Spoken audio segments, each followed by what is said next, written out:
Hello, hello. I am back with part 2 of this video series. I hope you enjoyed the last one and I hope that it was helpful.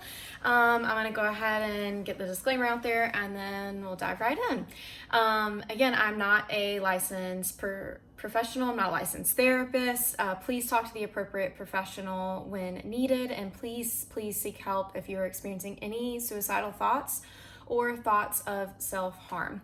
And please use common sense when implementing any practices I discuss and before making any lifestyle changes. I also need to put the disclaimer out there again. I just feel the need to. This was not my parents. I just don't want anyone to think that. And yeah, I'm just a girl experiencing. Cue the music. If you know, you know. It's in your head too. But I'm just a girl on a journey, sharing my own experience, sharing my own journey from my own unique perspective, and I hope you can glean some helpful things from that. So today's last video, I talked really about mindset, the mindset shift, about how like having help is so great and seeking out help is wonderful, but ultimately it's not up to anyone else or any outside sources to fix us or to help us get through this and to deal with our trauma. We have to face it ourselves, and we have to take ownership and radical responsibility in this area of our lives to take back control of our lives. Today, I want to talk about developing awareness. And awareness is something that sounds so simple, and like I remember thinking like, is this really going to help me, like practicing this in this way? And oh my gosh, did it. It is such a helpful tool. And I mean, even just in the first few weeks of using this or practicing it in this way, I just noticed a huge difference. And this has been something that's really taken me leaps and bounds. And like, I feel like I've made like quantum leaps in when I started implementing it in this specific way. It's really just about developing awareness. It's like a muscle you have to work. The more that you do it, the easier it gets and the better that you get at it. And so it's about really just noticing and observing your thoughts, your patterns, your triggers, your behaviors, your beliefs, everything. It's about observing it with absolutely no judgments attached. You're not trying to fix anything or change anything about yourself in this way. You are just being observant, being a third party observer and being like, like there I go doing that, or I noticed that thing triggered me in that way. That's interesting. And just genuinely get curious. And I feel like it's just, don't put any pressure. Don't try to add any outside commentary from yourself, because this is not something. I kind of fell into the trap of the super critical self that I would get really hard on myself, hypercritical, and that's not what this is about. This is about absolutely no judgment, no commentary, not trying to change, not trying to fix, not adding any negativity or even positivity. It's just observing your behaviors, observing your thoughts, and observing your triggers. So just start to notice things, and genuinely, like, especially with flashbacks, I feel like flashbacks can be really challenging and really difficult to develop awareness in, because if you have ever gone through something where you experience repeated abuse and repeated trauma over and over again, a lot of times what our body does, and it's actually really cool. A lot of people talk about this in such a negative light, but it's like a superpower that your body's designed with to disassociate, to remove yourself like almost outside of your body so that you're not incurring and experiencing so much trauma, because it's just too much to deal with. So your body kind of shuts off and goes into a numb state. A lot of like flashback memories that people have, and this is my experience, the memory is almost not even from your perspective, but from someone else's perspective. Like you're almost like hovering on the ceiling watching what's happening, or you're standing next to the situation that's going on, or standing next to yourself and you're watching what's happening. And a lot of the memories sometimes, like when you get back into them, it can be like, man, like I'm so glad that that's not happening to me, that's happening to that girl. Like, oh, that's horrible. And so it really is a superpower, because it's your body's survival mechanisms So it's not a negative thing. It really is a wonderful tool of like how beautifully God designed the body. But disassociation, sometimes it's hard to kind of bring that it's hard to get back into your body, but the awareness aspect sometimes is already there. So it's just about bringing in an awareness of the sensations going back into your body and almost pulling yourself back into your body. So a lot of flashbacks, a lot of triggers that come up, you can disassociate, go numb, and it's really just to start to notice what happens. Sometimes it's hard to be aware when you're having a flashback or like PTSD trigger. I don't know if that's proper terminology. It's hard to have awareness in that moment because you're not in your body. But what you can do is start to develop awareness and notice what happens before the flashback happens, before the trigger happens, before certain things in your body come up for you, and start to say, like, oh, when somebody touches me in that way, that's when this happens. That's interesting. Again, don't try to identify like or dig up where it came from, or even like why. Just notice, oh, this is happening. When somebody talks to me in that certain tone, I'm noticing that this happens for me, or this comes up for me. And again, just get deeply curious about it. And the awareness, like once you kind of develop that just objective, investigative observation, and start to work it more like a muscle. And it honestly, I don't even think it takes that long. It didn't take that long for me to really start to develop this awareness. Like I would start to get on a thought pattern, I would have a flashback or whatever it was, and then I'd be like, there I go again. I'm doing this thing again that I do. And even if it's really heavy stuff, sometimes you can think like, I'm getting triggered like that. How silly. Like even adding some of those words or commentary to it helps lighten the load, like when you're kind of diving back into these things and really digging deep. And the whole point of developing the awareness tool is to like break the thought pattern. You're interrupting the thought pattern, you're interrupting the trauma response, and you're almost like creating this sense of like separation. That was then and this is now. Like what I experienced and what happened back then, like that's in the past, and this is now. This is the present moment. So when you have like this when you make a conscious effort to become more conscious, it interrupts the like revisitation of the past, whether the revisitation is through a memory or through a bodily sensation that you're experiencing. And whenever you're numb, whenever you're disassociative, it is really difficult to identify the emotions going on. And so my first like step of encouragement, or just step to take once you have this awareness developed, is don't try to identify the emotion that's happening within you. That just is so overwhelming, especially if you can't do that. I got extremely frustrated because I was not able to identify emotions. I was not able to name them. But if you kind of come back into your body, it's pretty easy to pick up on and notice the sensations in your body and what's happening. So start to notice sensations and start to name them after you've been doing this sort of observing, detached, having this detached curiosity for a little bit.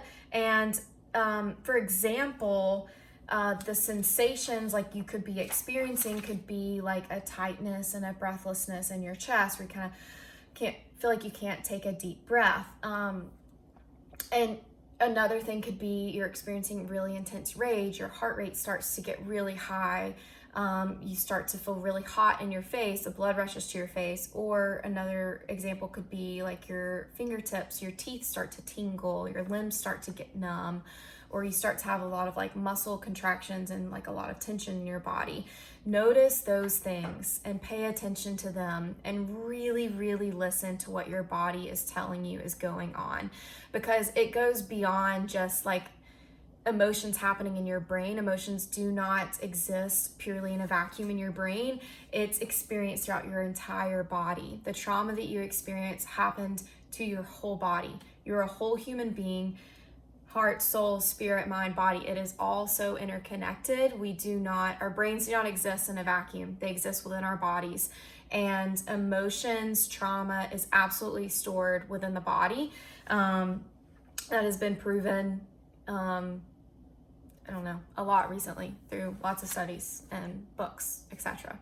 So whenever you start to feel those sensations and you start to name them, a mistake that I made was, no matter what I was experiencing, I would almost like stop what I was doing and try to maybe remove myself, go to another room, take some deep breaths, try to relax, try to calm myself down. And I didn't experience any changes with this, and it was actually more frustrating for me because it was like I couldn't calm down and I couldn't get out of the memories or whatever it was that I was experiencing in the moment.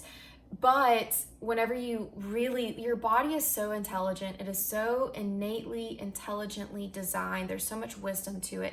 When you listen to your body and what it's telling you, use that as your guide, your tool for like simple action steps that you can take to sort of get out of that past self, to remove yourself from that and teach your body, retrain your body. That was then, this is now. I am safe now.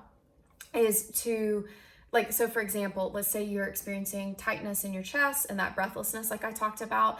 It makes sense to go outside, take some deep breaths, like, okay, tell yourself, like, I can breathe, I'm here, there's open air, I don't feel constricted, I don't feel confined, I have space to breathe, I have space to process this. If you are experiencing those sensations along with like anxiety of like the tingling, the racing heart, then it makes sense to go outside, go for a walk, get that energy out. If you're feeling like anger or intense rage, I know that I'm saying an emotion there. So if you're experiencing like the heat in your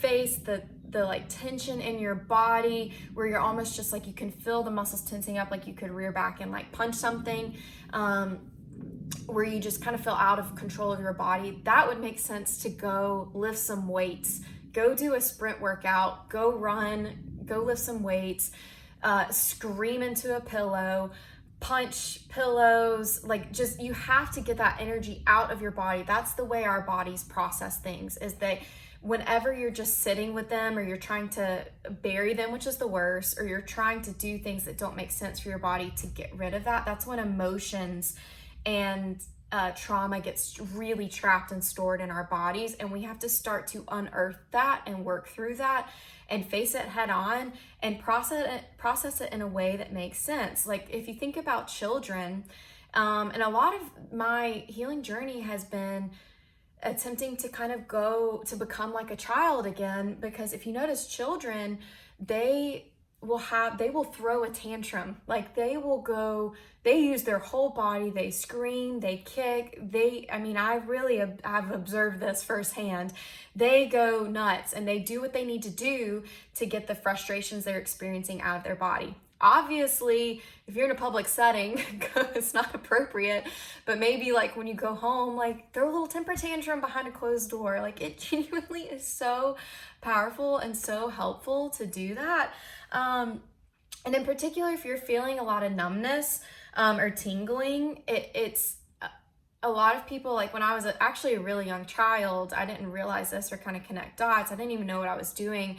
My body was like so numb that I would just pick at my skin until I created a scab or a sore, and then would just let it heal. And then I'd pick the scab off, let it heal, pick it off till it was like a deep hole. And then I would even like this, here's a little trigger warning about like self-harm. So putting that out there, skip ahead maybe like 15 to 20 seconds if you don't want to listen to this. Because I mean, this is really kind of heartbreaking to think about a child doing this. I would pick at scabs and I would like find whatever thing that would be painful to put in it. So I would pour alcohol in there. I would spray hairspray. I would put toothpaste in it and I would like rub it and dig it in there. And it's like, our bodies, like I was doing that as a child to try to get out of that numb state. I was trying to just feel anything. And so a lot of people who do like self-harm practices, they're so numb that they just have to feel anything and will do anything to feel something.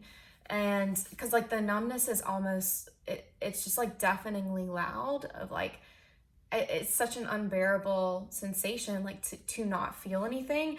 So an appropriate way to deal with like when you're experiencing numbness is doing a lot of things to awaken the sensation in your body, like going like dancing, holding yourself. If there's even a particular place that you notice, again, this is where this awareness tool is so powerful. If you notice, oh, my left arm in particular is going numb, or my right foot is going numb, start to like touch that body part, put a lot of pressure on it. Like pet yourself. That sounds weird, but like pet yourself. Even taking a hairbrush and using the hairbrush and sort of like training your nerves, like, no, we're here, we're in this body, we're alive, can be a helpful, appropriate, and healthy, a lot healthier outlet than some of the other practices that you could do. But yeah, so it's important, like, don't let these things sit in your body, because they will stay there and they will get trapped and they will cause a lot of problems for you, and they will kind of start to run your life a little bit, run your life in some small ways.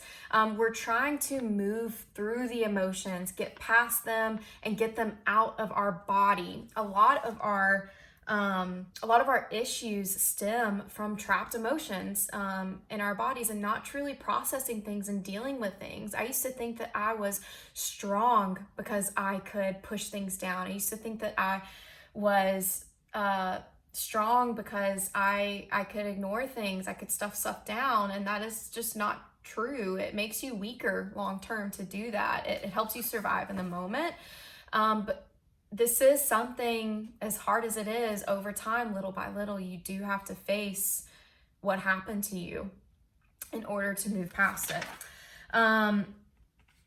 So yeah, if you don't deal with things, they're going to deal with you.